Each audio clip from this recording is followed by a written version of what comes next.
All right, so with the markets being at another all-time high, up quite significantly from the all-time high prior to this week, I wanted to make a video about the stocks that I still think are fair value or even a little below fair value. I think this is something that probably a lot of people are thinking after this past week or even before this past week.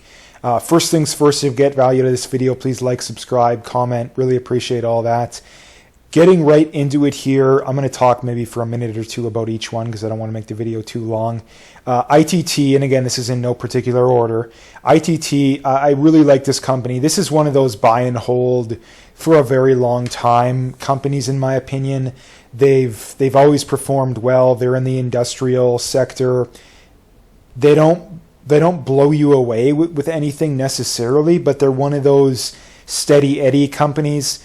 When you look at their valuations, they definitely are. This is one I probably would say is fair value. I don't think it's necessarily undervalued, but I think that it's one of those companies that I think it definitely commands a good valuation. And one other thing to keep in mind here is that prior to making this video, I did run a discounted cash flow metric on every single one of these, and every single one of these I had getting at least a 9% compounded annual return over the next 10 years.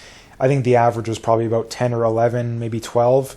So none of these are necessarily egregiously undervalued. I think the highest one was maybe 15 or 16.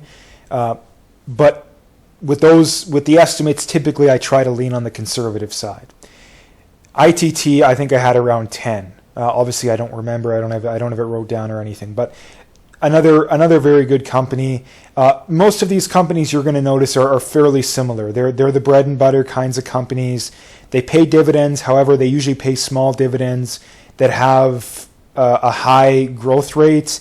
They're consistently growing revenue. They're consistently growing earnings, and typically they're buying back shares. Their profit margins are either steady or going up. They have a good return on equity, return on invested capital, net margin, operating margin, free cash flow, operating margin, all of those. That's what I like to see. And when you look at their returns, they're going up on a per share basis over time. Not necessarily in a straight line, but they're going up. So that's the first one. The next one is EOG Resources. This is one of my top 2 oil and gas companies. They've always performed well. And one of the first ways that you can tell that an oil and gas company is a good company, there's many other ways, but one of the first ways is, did they cut their dividend back in 2020? Because oil prices went negative for a brief period, and yet did these companies have a strong enough balance sheet to where they could keep paying that dividend? And as you can see, EOG Resources was able to. So that's something I really like to see. They've actually grown it extremely well, 19% per year over the last 10 years, and they have a payout ratio of 30%. So they're going to keep growing that nicely. They're buying back shares. Their profitability metrics are solid. Another good way of looking at it too is that on a net margin basis, they were negative, but operating margin, they were still positive. Free cash flow, they were still positive, and operating cash flow, they were still positive. So that's another good way to look at it. Did an oil and gas company, were they hemorrhaging money back in 2020? That's another good way to look at it. Did they issue a bunch of shares too? That's another sneaky way that a lot of times they get around it too. Yeah, maybe they didn't cut their dividend, but they issued a bunch of shares. So that's another way that a lot of companies get away with it. But when you look at EOG, they did issue a little bit, but it wasn't anything significant. I mean, it went down the year 2020, but it went up 3 million. But that's 579 million to 584. That's like what, 1%? So nothing significant there. When you look at their earnings per share, that was negative that year, but it went right back to basically a decade high, basically, and it's still trended up since. And obviously it's down a little bit with oil prices being down, but I don't think oil prices are going to stay down forever. And that's something obviously you need for an oil and gas company. If you think oil is going away tomorrow, yeah, you're not buying oil, but I don't think that's going to happen. So that's why I do have a couple companies. WRB, this is one of the ones that I do think is a little bit more undervalued, not egregiously, but I think I had it like 5 or 10% undervalued, which for this market I think is pretty egregiously undervalued. This is one of the better insurance companies out there. Really good track record. They're growing their dividend nice. I mean, look at this. Look at this too. They have their free cash flow margin, and I mean their free cash flow yield is 14%.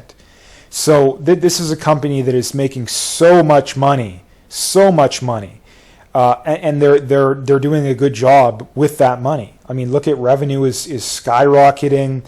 When you look at shares outstanding is also going down nice. It looks like they did a split back in like 2019, but they're still trending down. If you look at their metrics as well, those are doing very good. Return on equity 18%, return on invested capital 16%. I mean, that's nothing crazy impressive, but that's still strong numbers. And then they're growing revenue per share, they're growing their book value per share nicely. So that's what I like to see. This is definitely one of the better insurance companies out there, and one of the few that are actually a buy right now, in my opinion. American Express, this is another one that I think is decently undervalued, even though it's up a lot on the year. I think I had it worth like 310 or 320 or something like that. This is just one. They're like the Costco of their industry. They have, people think they don't have a niche, but they have a niche, and they do a really good job of that. I mean, of all the companies Warren Buffett has ever talked about, he talks about American Express in pretty much the highest light of any of them. I could be maybe overstating that a little bit, but he talks about them in glowing terms. And I think he's right about that. And I mean, not to mention too, this is a guy that's been around for decades. I mean, the longest time. So not only are they a great company, they've been a great company for decades and decades. And that could go away eventually, but I don't think it's going away in the near term. So I really like American Express. The next one is Mercado Libre. This is they kind of call it like the Amazon of South and Central America. Obviously, that comes with a lot of risk, but this is a company that's growing very well. It did come down quite drastically recently after releasing, wasn't that bad of earnings. They're down 11% on the week, but they did still, I think they're still growing revenue nicely, just not quite as much as expected. So I still like this company. I think that this is another one that's probably 5 or 10% undervalued. So I really do like it, although you have to keep in mind that there definitely comes a decent amount of risk with a company like this, given it's exposed to South and Central America. Applied Materials is the next one. This is one that's just a tad undervalued in my opinion. This is a very good company, though. They performed extremely well, and they just continue to pump out really good numbers. So I don't see what there isn't to like here. And they have a PE of 21. I mean, that's below the S&P 500 right now. And I think this guy, if I had to choose the S&P 500 or this, I mean, for 50 years from now, it's the S&P. But for the next decade, I probably would choose this. Even for 5 years, for sure, this. So even though it is above its historical valuations a little bit, I don't think 21, a PE of 21, is that out of the realm of possibilities here.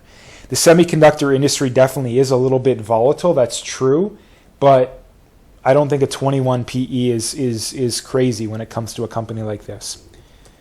The next one is Fixed Comfort Systems, another company that I really like. They're in kind of the construction industry, and that's an industry that under a Trump presidency, I think is going to do really well. And I mean, look at how much it was up this week. Holy man, how much was this company up this week? It was up almost 17%. So I did have a small position. Obviously, I wish I had a bigger position going into the week, but I still, even after this, I still don't think I think it's probably about fair value from what I remember, but I still don't think that it's grossly overvalued. This is an industry that is going to exceed expectations in the future, in my opinion. Like, even though it's above its historical valuations by a lot, I think it could grow into those valuations if the projections bear themselves out. But I mean, you look at their management, you look at their growth, like look at how well they're growing. When you look at their dividend, their balance sheet is decent. They're buying back shares. I mean, they're projected to grow all right over the next year, but I mean, nothing is projected. I mean, not nothing, but A lot of stuff is not projected to grow extremely, extremely well over the next year, given the existing valuations. But over the next decade or two, I still really like this company. SMLR, I like this company for two reasons. Number one, I think they're a solid company. But number two, they have exposure to Bitcoin. And a lot of people probably say, oh, why not just buy MicroStrategy? And to some degree, I understand that argument. But number one, MicroStrategy is even more volatile. And number two, as far as an actual company goes, the actual business model, I think this one's actually better than, I think it's clearly better than MicroStrategy. However, given the amount of Bitcoin MicroStrategy has, obviously you could make the case for them for sure. But if you care about Bitcoin, if the main thing you care about is Bitcoin, then I think that you just buy the Bitcoin. I tend to like the company, and they just happen to have Bitcoin as well. So that's the idea there. KNSL is the other insurance company. This is one that does have a fairly high valuation, although if they can keep growing like they're growing, I think they're worth it. This is a company that IPO'd back in 2016, I believe, and they're up about 2,000% over that time.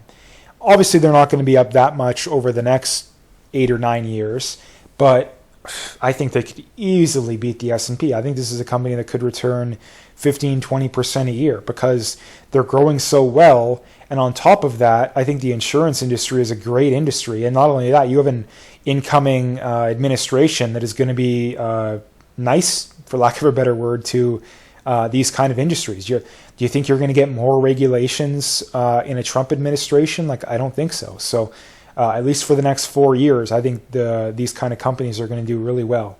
Barring a big recession, obviously, could throw a wrench into that. But nonetheless. CNQ is the other oil and gas name. These are my clear top two. I think there's other ones, obviously, you could argue for, but personally, these are my top two. I really like them. Another example here, again, they grew their dividend, kept growing it through 2020. They're actually growing it about the same as EOG. It's higher, but their payout ratio is higher. This is one that they're probably not going to be able to grow at 17% per year over the next decade, but when the dividend yield's currently 4.7%, I don't think if you can grow at 10%, I'd be happy with that. If you look at their numbers, they did not issue a bunch of shares back in 2020. In fact, they actually bought back shares. Their shares outstanding are basically flat going back to 2015. Revenue basically did hit an all-time high back in 2022. So another example of it. This and EOG are my favorite two oil and gas names. I'd like to hear other people's opinion, but those are my favorite two. The next one is AOS. I believe I've made a video on pretty much all of these companies, so I don't really need to go too in depth. But this is another good one. They provide like water heaters and stuff like that in the building industry. A lot of plumbing stuff. They are down a little bit recently, hence why I'm buying them. If you look back at them year to date, they're actually quite a bit below their 52-week low. They actually hit recently by the looks of things. They've been as high as about 92, it looks like. Yeah, 91, 92. So they're quite a bit below their 52-week high. So these are the kinds of companies that I think, if you want to find diamonds in the rough when you're in these kinds of markets, because even when you have a market that's at an all-time high, there's always going to be companies that are undervalued. Like there may be very, very few, but there's always going to be companies. And a good way to look at them is to look for companies that are near their 52-week high and be like, hey, why are they there? Is it for legitimate reasons? Vast majority of the time it is, but there is that 5-10% of the time that it's for bad reasons. And I think this is one of those ones. I don't think you're going to get crazy like 20% annual returns, but I think you'll get solid returns. Carlyle Companies. This is another one that I really like. This is one of probably the top 2 or 3 that I still think is undervalued, at least based on the numbers I'm going with. Also in the building industry, extremely good numbers. Basically everything here is to like.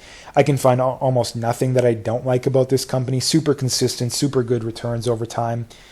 The next one is another one that's kind of actually down on the year, maybe even, but it's definitely down from its recent high at least, is Skyworks. Yes, it is basically at a 52-week low.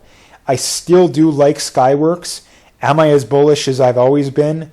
No, but like I mentioned with Applied Materials, the semiconductor industry is fairly cyclical. Like, it does go through booms and busts. I mean, there's a lot of these semiconductor names that are down quite significantly recently. And I still think Skyworks is a solid company. So I'm still buying. I'm not selling the farm to get into it, but I'm still buying.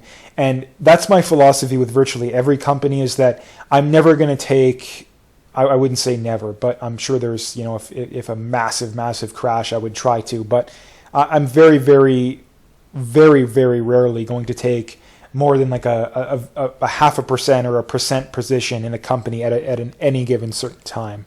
I almost always dollar cost average. That's just my philosophy. I'd like to hear others, but that's just my philosophy. MedPace Holdings, this is another one I've talked about recently. Another one that I really like. Very good growth. This is one of the few, might even be the only one on, actually no, there's one other one that's still coming up that doesn't pay a dividend, but this is one that I think is growing really good. And for a growth stock that still has a 4.75% free cash flow yield, that's exactly what I'd like to see, because a lot of these growth stocks, yeah, they're growing well, but are they really making that much money? Because at the end of the day, that's what's going to drive those returns, is how much money are you making over the long run. And this company is doing a pretty good job of that, so that's why I like them. Second to last company here, Caterpillar. This is just one of those steady Eddie, slow growth kind of names that I've been buying for probably 1.5 years or so now. And I still think it's a little bit undervalued, even though it's near its 52-week high. In fact, very recently it made that 52-week high. I think that 418 number probably is about where I would stop buying. I just like it. I think that if we're going to grow, if we're going to continue to upgrade infrastructure in the West and hell in the world in general, like, this is one of those companies that's going to have to benefit, and they have a proven track record of doing so. So that's why I like them. And the last one here is QLYS. This one ran up a lot recently on the news of Trump being elected. If we go back, let's say a month, this one bottomed out at, looks like October 31st at 119, and it is up 29% since then. And this is one that I remember talking about vividly in like the low 120s, being like, hey, I think it's a buy where it's at here. I think it's a buy. I think it's a buy. And it looks like I'm right on that one. So not that I'm right about everything. I'm wrong about quite a bit of stuff. Don't take my words as gospel. But this is one of those companies that, yeah, they were overvalued, like them being worth $200 a share.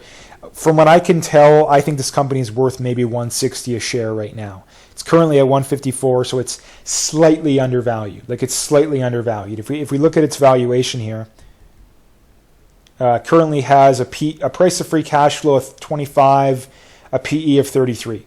That's probably about fair value, to be honest. So I'd say maybe 155, 160. This is a company that's still growing very well. It's growing faster than the S&P.